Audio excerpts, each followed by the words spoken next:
alguns minutos atrás o texto, apenas um versículo de Filipenses, por que não ler novamente? Como ler? Acompanhe, escute. Filipenses capítulo 3, versículo 20, assim fala a palavra do Senhor. Mas a nossa cidade está nos céus, donde também esperamos o Salvador, o Senhor, como é o nome dele? Jesus Cristo. Oh, glória a Deus.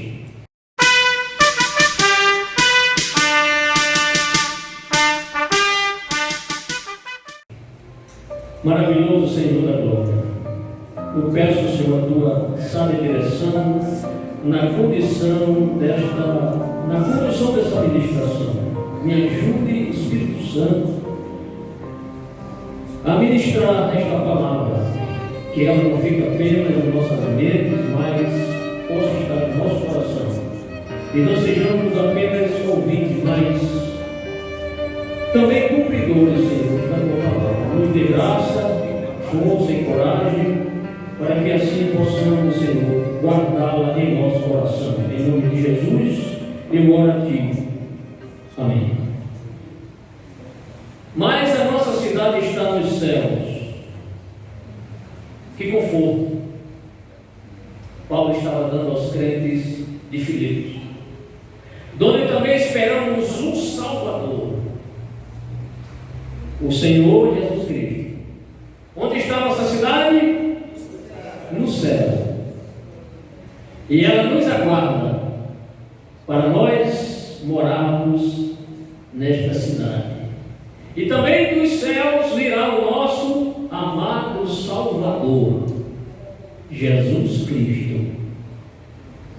Ora vem, Senhor Jesus, que dia glorioso, que dia triunfante será para os crentes em Jesus. Irmãos, é indescritível a alegria que nós teremos quando nós contemplarmos Jesus face a face. Oh, que visão maravilhosa, oh, que glória, oh, que gozo maravilhoso será nós contemplarmos Jesus. Aleluia. Mas, amados irmãos, trago para compartilhar com cada um de vocês o seguinte tema. Escute, por favor. 4 perguntas que todo crente deve fazer antes de ocorrer o arrebatamento. Vou repetir. 4 perguntas que todo crente, sem exceção, deve fazer antes que ocorra o arrebatamento. Amém? Glória a Deus. Alguns disseram amém, outros ficaram calados, mas para mim é amém mesmo, porque tenho convicção daquilo que eu vou falar. Amados irmãos e irmãs, digo isso não para mim vai descer, não glória para mim, porque toda glória deve ser para o Senhor, mas alguma experiência de vida eu tive. Como muitos irmãos aqui têm experiência de vida na sua profissão, no seu ofício, cada um tem algo a contar a respeito do seu trabalho secular. Eu também tenho. Como também, antes de entrar no exército, o Senhor me fez, ou já no exército, o Senhor me fez promessas de que eu iria ser aprovado no concurso e que o Senhor iria me preparar para uma grande obra, ou para a obra dele, porque a obra de Deus é pequena, é grande. E eu descansei dessa promessa e vi Deus começar a fazer isso na minha vida. Fui aprovado, graças a Deus, fui transferido para várias cidades, conheci uma boa parte do Brasil, aprendi muito, dou graças a Deus e ao exército, pelo que tem, né? Questão material, não me irriguei, mas também não passei fome, graças a Deus também. Amém. Glória a Deus. E ali no exército, muitas coisas eu aprendi. E alguma coisa assim a gente aprende e traz assim para a vida eclesiástica. Experiência que a gente teve, e eu quero então compartilhar, me permitam, uma boa parte de forma resumida. Então ali passei cerca de 30 anos, hoje estou na reserva, graças a Deus, né? O militar não se aposenta. Você está aposentado, pastor? Não, eu estou aposentado, eu estou na reserva. O militar ele não se aposenta, ele vai para a reserva. Tá certo? E ali, servindo então ao exército, né, a gente aprende, como eu já disse, uma porção de coisas. Por exemplo, você aprende a atirar, você aprende a rastejar, você aprende a descer de rapel no helicóptero, fiz isso, né? A ser içado por um helicóptero, amarrar você do helicóptero suspenso, inclusive foi aqui em Natal, fiz um estágio aqui, a gente passou por cima da cidade de Natal, pendurado eu e mais 3 colegas, né? A cidade está embaixo, a gente, debaixo do helicóptero. E são muitas instruções, desmontar armas, e um bocado de tarefas que a gente faz, né? Camuflagem, aprende a progredir no terreno, enfim. Alguém aqui se viu exército, o mocinho serve? Alguém aqui se viu? O irmão se viu, né? Então, são muitas coisas. E a gente aprende, irmãos, ali, principalmente o militar de infantaria. Eu sou militar, fui de infantaria, o irmão sou de engenharia, eu sou de infantaria, que é o combatente. A gente ensina ao soldado de infantaria 4 coisas que ele não pode deixar de praticar em combate. Eu vou dizer isso, mas vou dizer o porquê. Escute só. Minha intenção não é falar do exército aqui não, nem da militar. Como eu disse, trazer alguma experiência para o campo eclesiástico. Certo? Então ali a gente ensina o soldado a progredir no terreno. Então ele vai progredindo no terreno para lutar contra o inimigo, uma força inimiga, e ele vai ter que combater. Ele é o soldado de infantaria. O soldado de infantaria é aquele que vai na frente na guerra. Só que ele não pode ir assim a êxito, de peito aberto. Há algumas técnicas que a gente ensina o soldado. Ele pode chegar, não, eu estou com o colete aqui, pode atirar em mim. Não é assim. Tem algumas técnicas que se ensina ao soldado, como ele avançar, como ele progredir, como ele combater no terreno. E são 4 coisas que a gente ensina ali ao soldado. 4 coisas fundamentais. São 4 perguntas, irmão Reinaldo. Quais são as 4 perguntas? São essas aqui. Primeira pergunta: para onde vou? O soldado pensa: para onde vou? Ele está aqui abrigado, lutando, e ele tem que chegar em outro local, em outra posição. Então, antes dele começar a correr ou rastejar para chegar até aquele local onde ele quer progredir, ele faz essa primeira pergunta: para onde vou? Depois ele faz a segunda pergunta: por onde vou? Para onde vou? Por onde vou? A terceira: como vou e quando vou? Então são 4 perguntas: para onde vou? Por onde vou? Como eu vou e quando eu vou? Entenderam? Não precisa decorar, só para entender que existe essa técnica, que o soldado mentalmente, de tanto a gente fazer exercício com ele, ele vai já captando, assimilando, guardando aquilo. É o que a gente chama de estudo do lance. Então ele vai dar um lance, né? Vai progredir. Aí ele faz essas 4 perguntas. E essas 4 perguntas têm tudo a ver com a preservação da sua vida. Se ele se esquecer de um detalhe aqui, de uma dessas perguntas, ele pode estar colocando a sua vida em risco e ser alvejado facilmente. Estão compreendendo, irmãos? Deixa eu me explicar melhor. Quando o soldado pergunta para onde vou, por exemplo, ele está aqui, aí ele vê uma árvore frondosa ali, né, um carro ali, forte. Ele quer se abrigar ali. Então, para onde vou? Eu quero ir até aquela árvore. Então, para onde vou? Para aquela árvore. Ele pensa antes de ir, ele não pode sair correndo, não, assim vai se abrigar. Então, antes dele correr, primeiro ele dá uma olhada, eu vou para ali, certo? Ele já traçou um objetivo: eu vou para aquele local ali, vou para aquela árvore frondosa, porque é o objetivo que ele tem a alcançar, tá certo? E quando ele pergunta por onde vou, o soldado ele escolhe o itinerário. Opa, peraí, que caminho eu devo tomar? Esse caminho, mas por onde eu vou? Exemplo: eu vou para aquela árvore, mas aqui tem um muro aqui ao lado.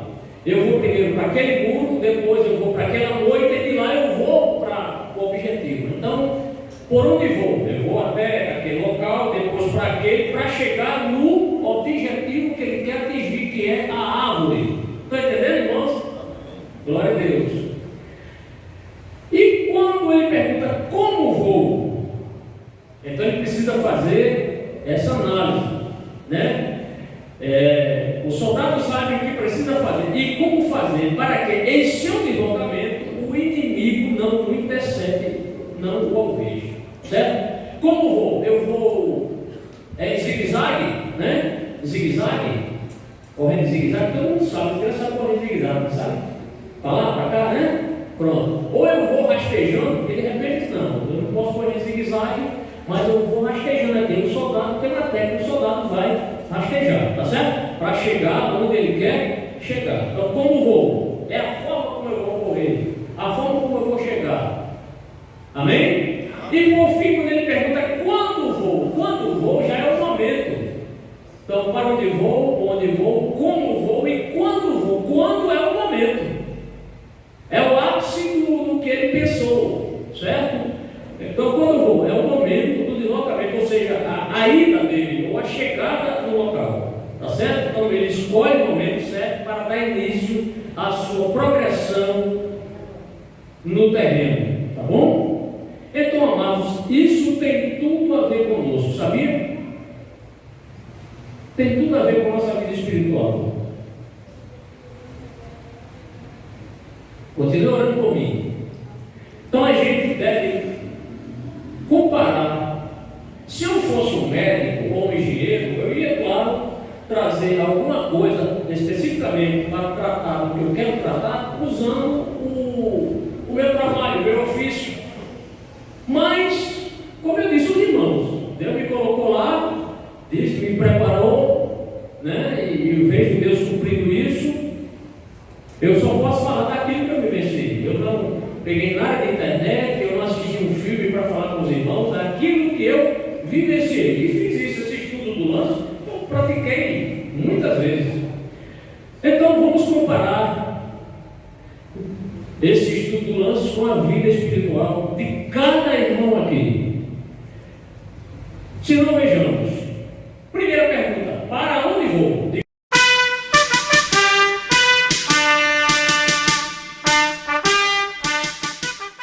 Para onde vou? Glória a Deus. O crente sabe para onde vai. Todo crente sabe para onde vai. Amém? Será que tem um crente aqui que não sabe para onde ele vai? Pastor, eu estou na dúvida. Será que eu vou para o céu dele? Pastor, será que existe céu dele, pastor? Isso não é invenção, não, dos judeus. Inventaram isso. Será que existe céu? Claro que existe. Glória a Deus. Mas o homem não chegou lá ainda. Não só vai no dia do arrebatamento. Foguete, nave espacial não chega lá, no lugar da morada de Deus. Mas os crentes em Jesus, nós vamos para lá. Para onde vou? Com certeza para o céu. Se alguém lhe perguntar, irmão, você tem certeza para onde você vai? Se eu tenho plena convicção que eu vou habitar, morar no céu. Glória a Deus. Foi Jesus que nos prometeu, e eu peço aos irmãos que consultemos as Sagradas Escrituras em João capítulo 14, versículos 2 e 3, amados irmãos. Abra sua Bíblia. Novo Testamento, João capítulo 14, versículos 2 e 3. Oh, glória! Aqui foi Jesus que disse, amados: na casa de meu Pai há muitas moradas. Se não fosse assim, eu vos teria dito, pois vou preparar-vos lugar. E se eu for e vos preparar lugar, virei outra vez e vos levarei para mim mesmo, para que onde estiver, estejais vós também. Bendito seja o nome do Senhor. O crente tem um destino, amados, é o céu de glória. Aleluia! Glória a Deus. Para onde eu vou? Eu vou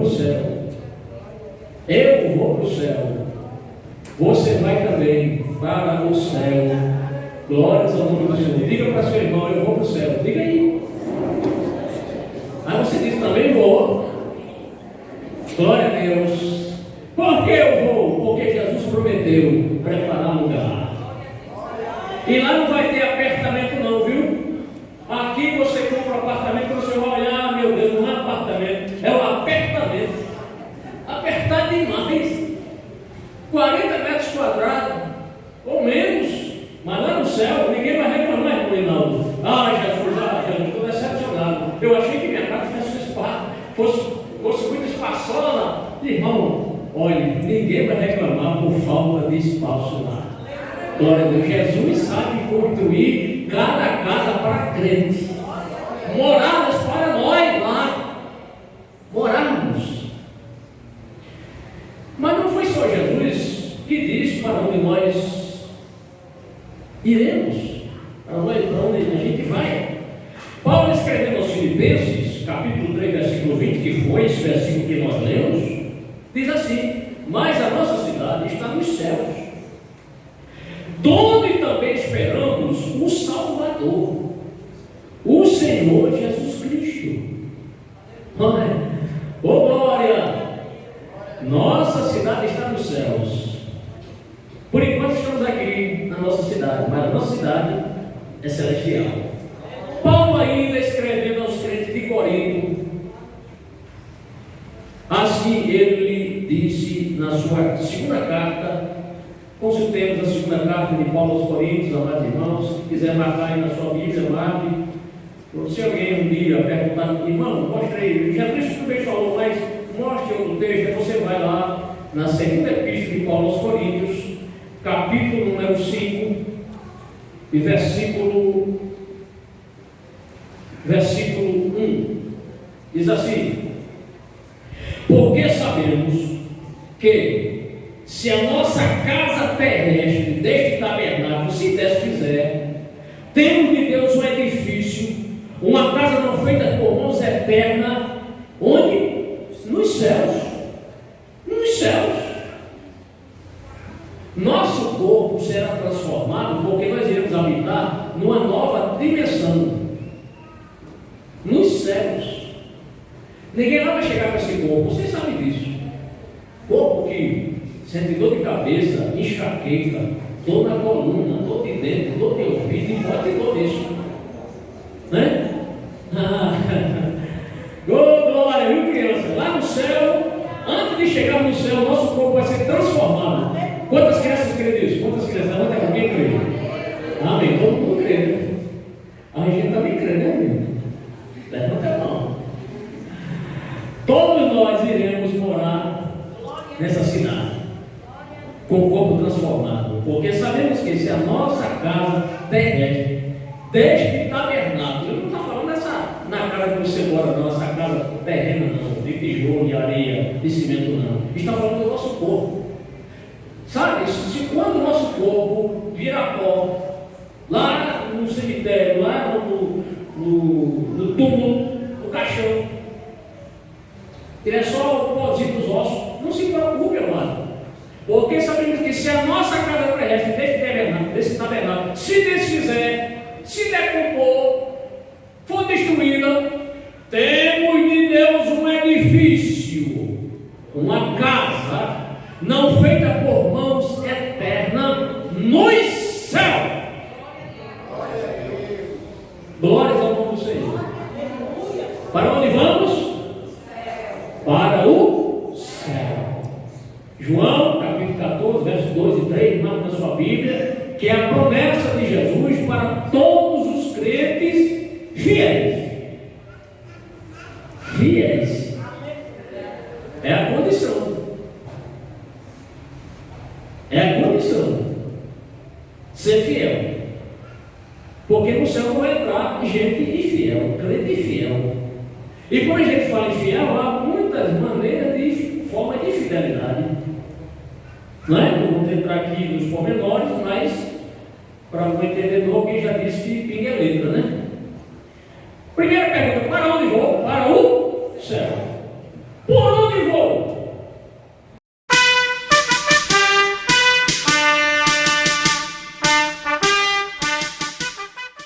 por onde vou? Hein?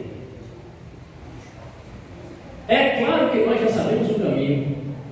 O soldado não sabe o caminho, eles olham, vou para ali, para aquele muro, depois eu vou para aquela moita, para chegar lá. Na árvore frondosa. Nós, para onde vou? Para o céu. Por onde vou? Qual o caminho? Já temos o caminho, amados. Oh, glória. Ninguém vai procurar o caminho, eu já sei o caminho. Você já sabe o caminho. Glória a Deus. Todo crente sabe. João capítulo 14, versículo 6. João 14, 6. Muitos irmãos sabem de cor, eu também sei, mas vamos ler, porque quando a gente lê, a coisa ainda fica mais gostosa. Glória a Deus. Disse-lhe Jesus: eu sou o. Respondam. E a. Ninguém vem ao Pai senão por mim. Então já sabemos o caminho. Disse-lhe Jesus: eu sou o caminho. Artigo definido. Ele não disse: eu sou um dos caminhos. O caminho. E a verdade definiu também. E a vida definiu. Ninguém vem ao Pai. Quando ele diz ninguém, não tem outra intercessor. Se chegar uma pessoa católica, dessa bem devota, não, mas Maria também intercede por nós. Aí você diz: amado católico, você está equivocado. Jesus é o único caminho. Não há atalho.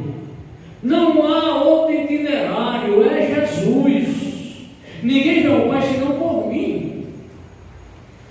Por que estão dizendo isso? Porque muita gente diz por aí que todas as religiões levam a Deus. Você já ouviu isso? Já ouvi, a gente escuta as pessoas. Não, toda religião conduz a Deus. Negativo.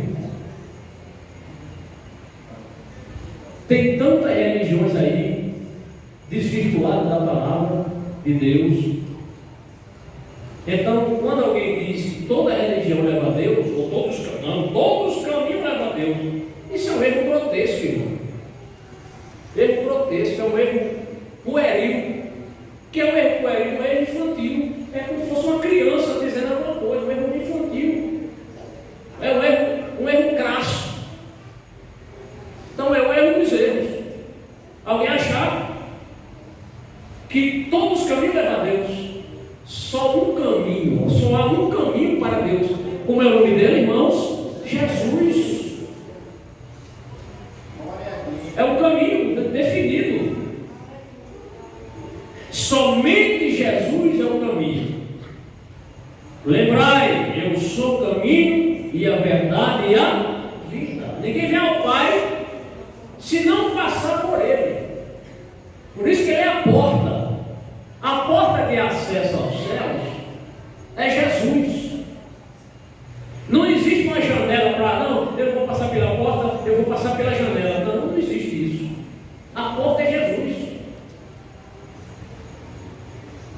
Mas muitos acham que Maomé salva. Não, mas Maomé, ele salva.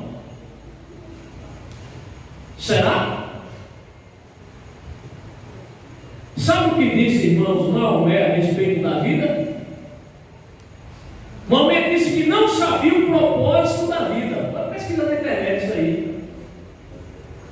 Maomé, o que você acha da vida? Não sei o propósito da vida. Como é que a pessoa não sabe o propósito da vida? Nós sabemos, todo crente sabe qual é o propósito da vida. Nós somos feitos com um propósito. Fomos feitos para a glória, para a exaltação, para a adoração a Deus. Não é verdade? Qual é o propósito de Deus? Por que Deus me criou? Para quê? Para louvor da sua glória. Para eu glorificá-lo, magnificá-lo. E Deus precisa disso para ser mais Deus? Não. Mas Ele, por ser Deus e ser um Deus de amor, Ele nos dá essa essa graça de nós o conhecermos, porque Ele se revelou para nós glorificarmos o nome dEle. Nós temos propósito e objetivo de vida. Eu existo para a glória de Deus, eu existo para glorificar Deus, para exaltar Deus. Aleluia. Glória a Deus. Maomé disse: não saber o propósito da vida. Ah, pastor, você esqueceu de Buda. E Buda? Né? No Oriente fala tanto de Buda. É Buda para lá, é Buda para cá. Né, irmão? É a imagem de Buda aí. Né? E o que foi que Buda disse? Sabe o que ele disse, irmãos? Buda disse aos seus seguidores, ele também que é discípulo, sabe o que ele disse? Procure a verdade. Buda, pastor Luciano, procure a verdade. O quê? Procure a verdade. Quer dizer que o Senhor não é verdade, procure. Buda.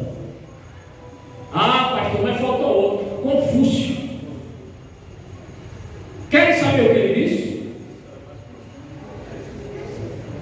Confúcio. Eu não sou o caminho.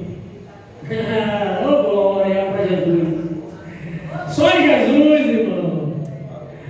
Glória a Deus. Eu não sou o caminho, porém somente Jesus foi categórico para dizer: eu sou o caminho e a verdade e a vida.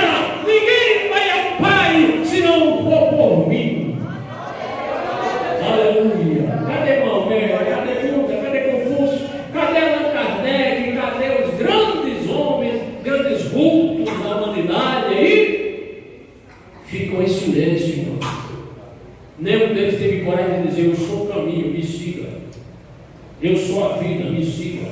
Só Jesus amado disse: eu sou o caminho, a verdade e a vida.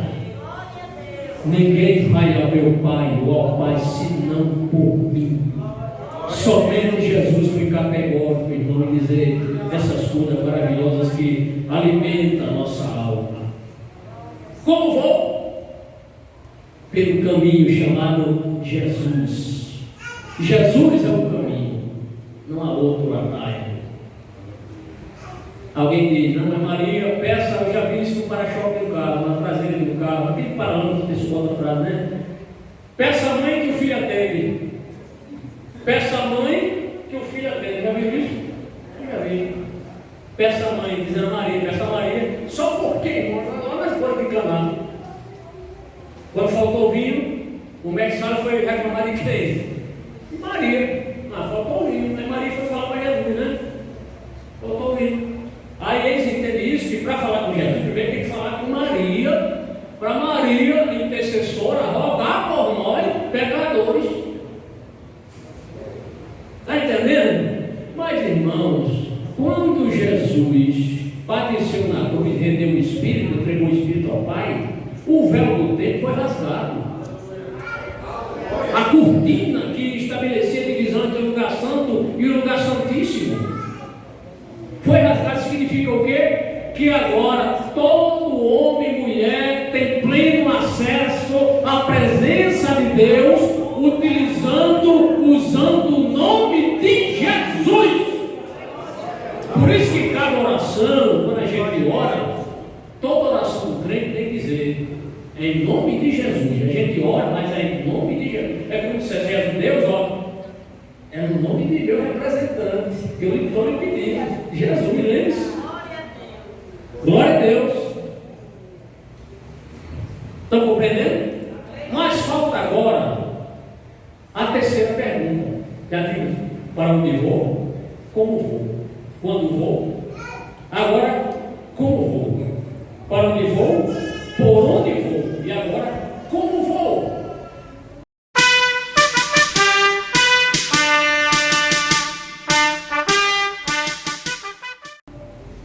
Como iremos? Logicamente, amados irmãos, nós não poderemos herdar o céu à nossa maneira. Como a gente disse aqui, os irmãos sabem disso, apenas estou rememorando os irmãos. Não é porque a pessoa tem o nome de crente que vai para o céu. Ser só o nome de crente não é suficiente. Tem que ser crente e obediente, não é? Então Deus estabeleceu assim critérios na sua palavra. Critérios, não vamos aqui falar todo, é impossível, mas pelo menos aqui uns 2, tá certo? Então nós não podemos chegar lá no céu, mesmo já sabendo o caminho, mesmo já crendo na promessa, para onde vou, né? Então, por onde vou e como vou.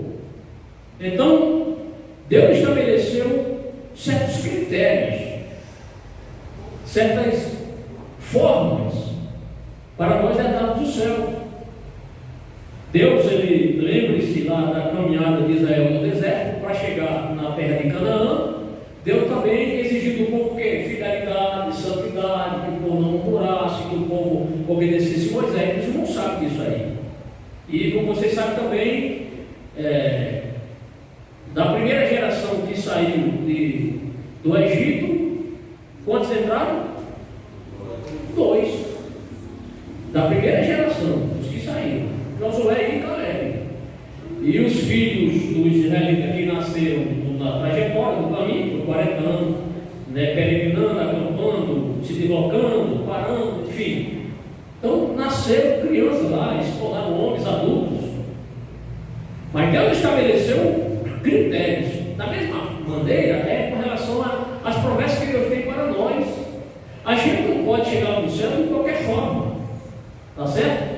Então vem agora como vou. Como vou? Um dos critérios, digamos assim, está em Hebreus. Abra sua Bíblia agora em Hebreus.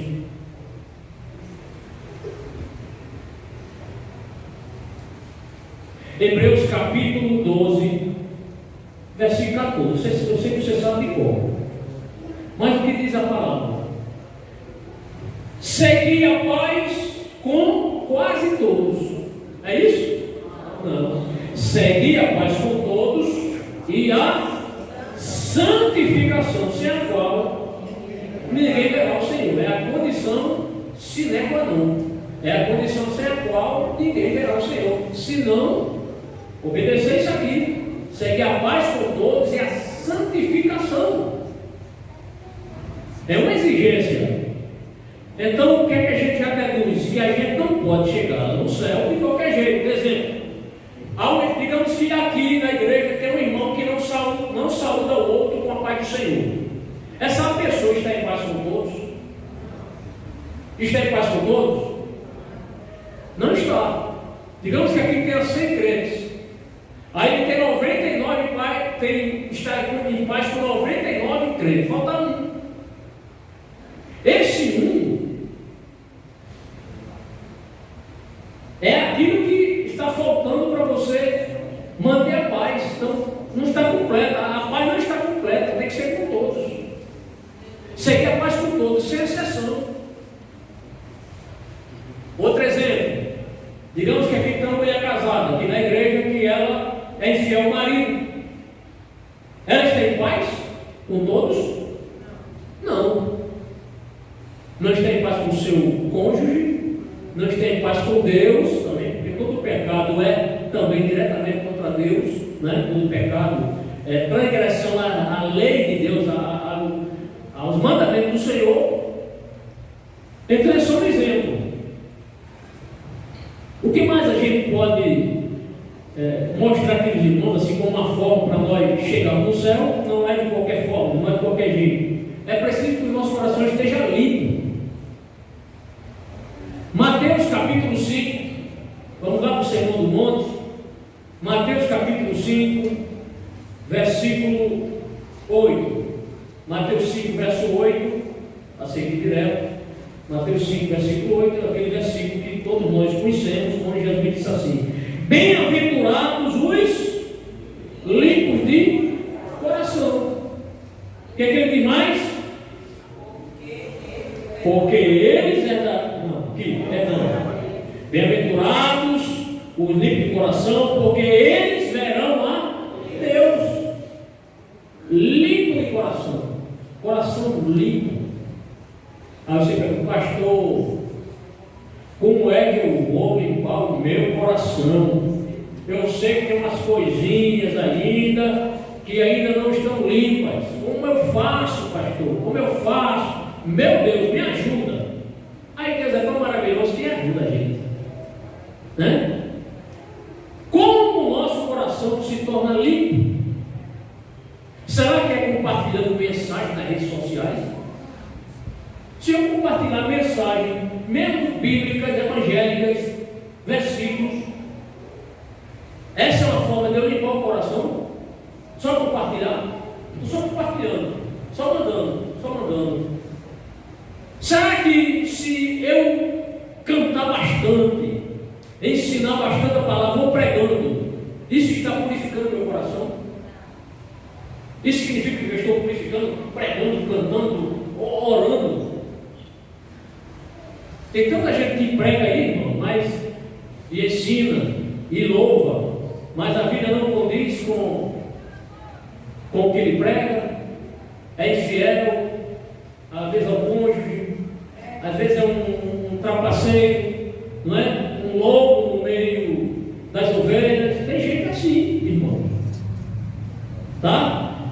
Como nosso coração se torna limpo, amados? Se torna limpo. Como torná-lo limpo? Aí a gente vai para o que disse o Senhor Jesus em João, capítulo 15, irmãos. João, capítulo 15. Consultemos a palavra do Senhor, amados. Evangelho de João, capítulo 15, versículos, vamos ler os versículos 1 ao 3. Eu ia ler só o 3, mas vamos ler o 1, 2 e 3, tá bom? Olha o que Jesus disse, João, Evangelho de João, ele diz assim, ó, Jesus: eu sou a videira, completem, e meu Pai é o. Toda vara em mim que não dá fruto, o que acontece? Tira e limpa toda aquela que dá, para que dê mais. Aí Jesus diz, ó, versículo 3: vós já estáis limpos pela palavra que vos tenho falado. Então o que é que nos limpa? É a palavra do Senhor. Agora não é só ler, é ler e absorver, é ler e guardar. É ler e procurar cumprir a palavra. Aí a gente está purificando o nosso coração. Jesus disse que o que contamina o homem não é o que entra no coração, mas é o que sai da boca dele, é o que sai do coração. Não é aquilo que entra que está me contaminando, é o que sai. Porque a gente anda pelo mundo aí, escuta tanta coisa, palavrões, tantas coisas erradas a gente escuta, né? E conversas e falas. Aqui não está nos contaminando. Agora, se a gente começar a repetir as atitudes das pessoas, os palavrões das pessoas, a gente está se contaminando. Na verdade, imitando a conduta dos ímpios. Vós já está limpo pela palavra que vos tenho falado. Então percebam que somente a palavra de Deus tem poder de limpar os nossos corações, se nós nos sujeitarmos à palavra.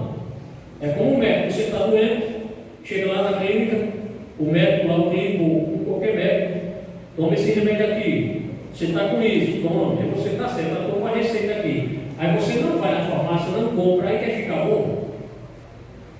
Não vai ficar bom, só se tem uma sua misericórdia, mas é a receita. Deus também tem o quê? A receita. Aqui uma receita do médico divino, não é verdade? Especialista em almas, o nosso Deus. É um recado. Então, a palavra do Senhor tem poder de purificar os nossos corações sujos. Espantou-se com essa palavra? A palavra de Deus tem poder de sarar nossos corações sujos, de sujeira. É verdade.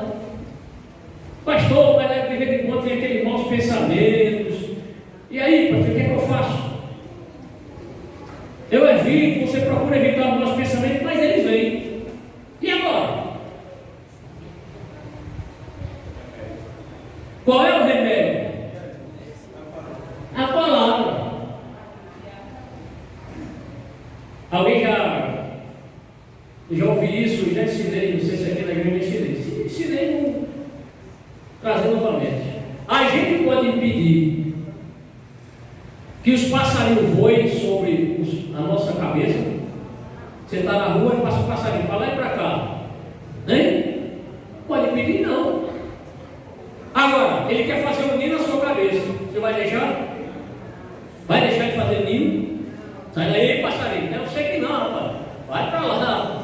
A mesma coisa com o pensamento. Se você alimentar, aí o pensamento, aí para, senta, aí começa. Eu vou alimentar aquele mau pensamento. Aí procura a internet, aí começa a entrar nas redes sociais, aí começa a ver o que não deve, o que não edifica. Aí você está na hora. É ninho. Como tirar esse ninho? Vai para a palavra. Não tem o que falar, meu Deus. Esse principal pensamento. Gaste seu tempo com Deus.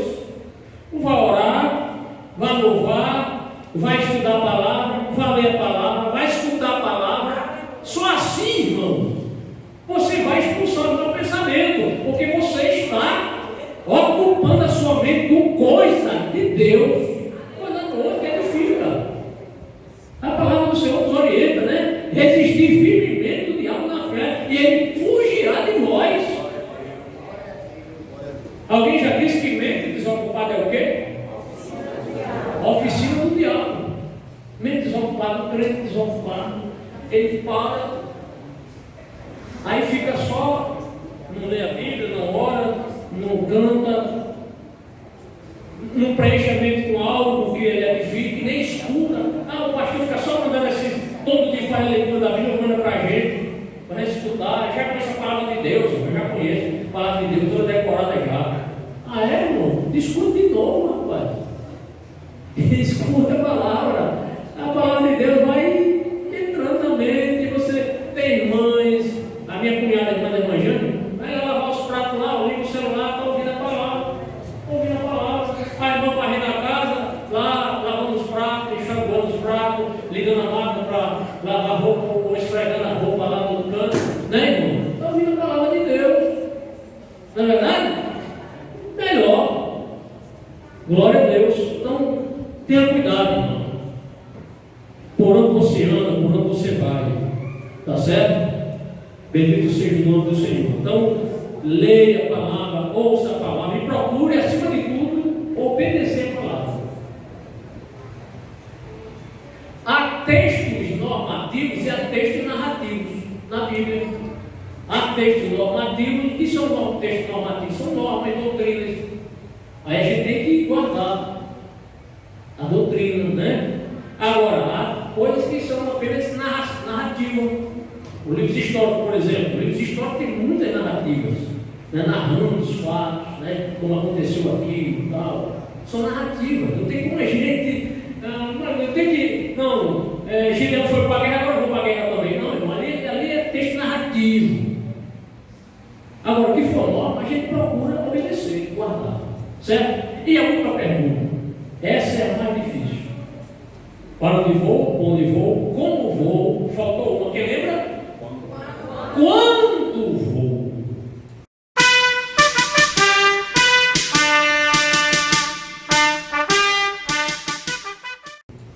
Quando vou? Essa é a pergunta mais difícil que nós respondemos. Já temos a promessa, vamos para o céu. Sabemos o caminho que é Jesus, não é verdade? Eu não posso chegar lá de qualquer maneira. Como vou? Eu devo ir viver uma vida de santidade, evitando o pecado. Claro que a gente nunca vai deixar de pecar, mas eu já disse isso aqui, reitero: o crente, ele não vive para pecar. Ele não vive para pecar. Ele não é mais influenciado por Satanás. O pecado na vida do crente deve ser assim comparado a um acidente. Um acidente, uma topada. Porque nós não estamos mais debaixo da influência de Satanás. Jesus já nos iluminou. Nós já pensamos de outra forma. Mas o pecado ainda está em nossos membros. A gente ainda é algo que está na nossa natureza humana.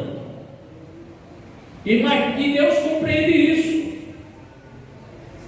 Agora, aquele pecado projetado, calculado, maquinado, articulado, tramado. Tem gente assim, que trama o pecado, articula tudo para fazer o pecado. Essa pessoa não é crente. Ligou, marcou encontro, fez isso, fez aquilo, tal, tratou tudo. Então projetou tudo. Agora, é diferente do crente que tem uma vida santa. Ele não está 100% santo, porque na terra não vamos chegar a 100%. Cheguei no ápice da santidade. Porque se alguém chegar no ápice da santidade, daqui a pouco vai exigir até que as pessoas o reverenciem, o adorem. Só quem merece adoração é o nosso Deus. Quando for? Nós não sabemos o ano, o mês e o dia em que isso ocorrerá. O dia do nosso chamamento para as nações celestiais. Mais de uma coisa, amados irmãos, nós sabemos, é que falta pouco tempo para Jesus vir nos buscar. Falta pouco tempo. Tem muito que fala, né? Falta pouco tempo, né? Muito bem. Hebreus capítulo 10, versículo 37, diz assim, vou ler e vou explicar. Porque ainda um pouquinho de tempo, e o que há de vir, quem é que há de vir? Quem é que há de vir? Jesus virá, e não tardará. Mas alguém diz, pastor, já faz mais de 2000 anos que isso foi escrito. Jesus não vê ainda. Ele está demorando, pastor. Tem uma certa irmã, eu digo isso aqui, é um pouco engraçado assim, mas irmã não tem muito juízo, né? Irmã fulana, vou dizer o nome dela aqui, ela já partiu para a glória. E Jesus vem e ela dizia, nem nada, menino. Coitada, né? Não tinha entendimento. Mas irmão, alguém pode estar pensando assim, pastor, 21 séculos, quase 21 séculos. Jesus não veio ainda. Será que ele vem? Eu lhe faço várias perguntas. Primeiro, quem disse que o céu tem um calendário igual ao nosso? Será que lá tem uma folhinha que você tem? Passou essa semana aí isso. Será que no céu tem uma folhinha? Um calendáriozinho? Quem disse que lá no céu existe dia e noite? Hein? Quem disse que lá no céu há 12 meses? Quem disse que lá no céu o ano tem 365 dias, 5 horas, 48 minutos e 47 segundos? É um dia. O ano tem 365 dias, 5 horas, mais 5 horas, mais 48 minutos e 47 segundos. É o tempo que a Terra dá, né? Percorre uma volta completa do Sol. Por isso que existe o ano bissexto, né? Eles compensam esses minutos aqui que sobraram, essas horas, um ano bissexto, hein?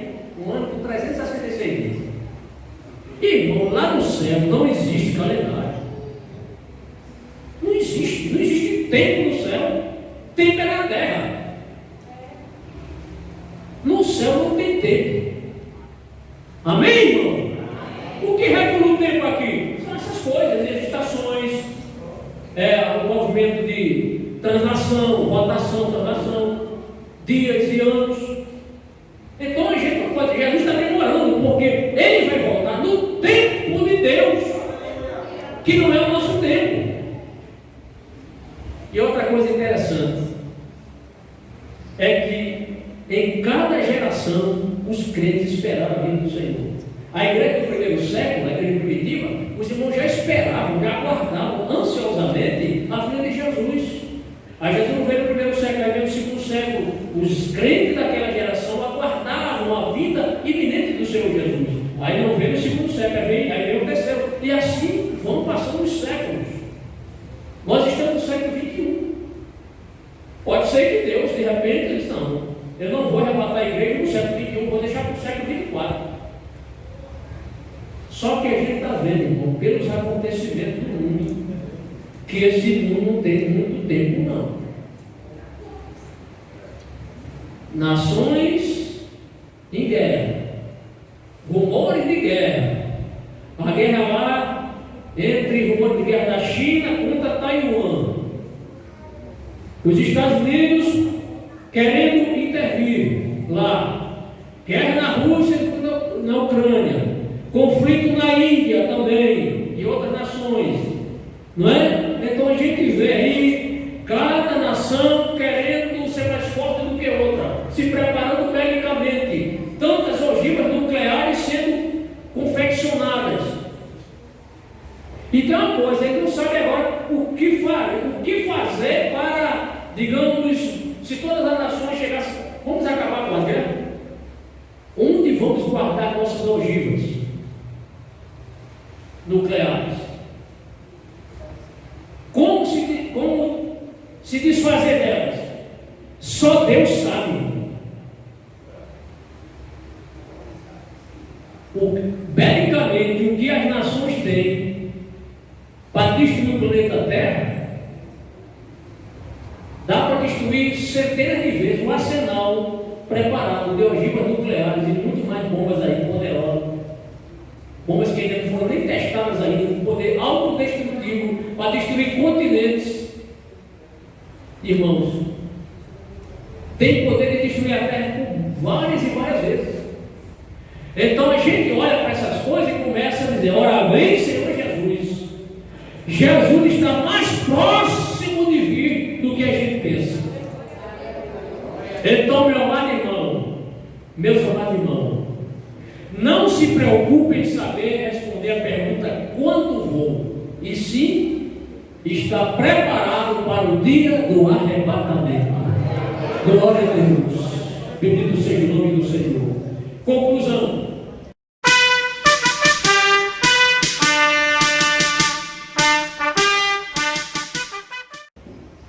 Por fim, o que garante a um soldado em batalha que o seu deslocamento terá pleno êxito, que garante ao soldado que o seu deslocamento terá pleno êxito, é a sua firme atenção em procurar guardar os ensinos. Se o soldado ele é relapso, ele não prestou atenção na instrução, ele vai morrer facilmente. Ele faz a primeira pergunta, quando ele levantar o peito, é alvejado. O crente, nós também, fomos ensinados, estamos sendo ensinados pela palavra do Senhor. Cabe a cada um de nós agora procurar obedecer direitinho. Deus não exige da gente, olha, Deus é tão maravilhoso que não exige assim, perfeição. Ele diz ser perfeito, ser santo. Mas ele sabe que a gente nunca vai ser santo tão quanto ele é. Amém? Toda a santidade Deus tem. Nós vamos procurar ser santos, mesmo dando topada, mesmo errando, mesmo falhando, pegando com atitudes, ações, com pensamentos. O importante é que se você falhou, você tem um advogado, o Senhor Jesus. Vá para os pés dele, confesse, abandone, ele vai lhe restaurar, irmão, tá certo? Então, quanto a nós, não somos diferentes, já que precisamos obedecer a palavra do Senhor. O soldado procura obedecer a instrução, ele vai cumprir direitinho, não vai ser obrigado, porque ele obedeceu as normas.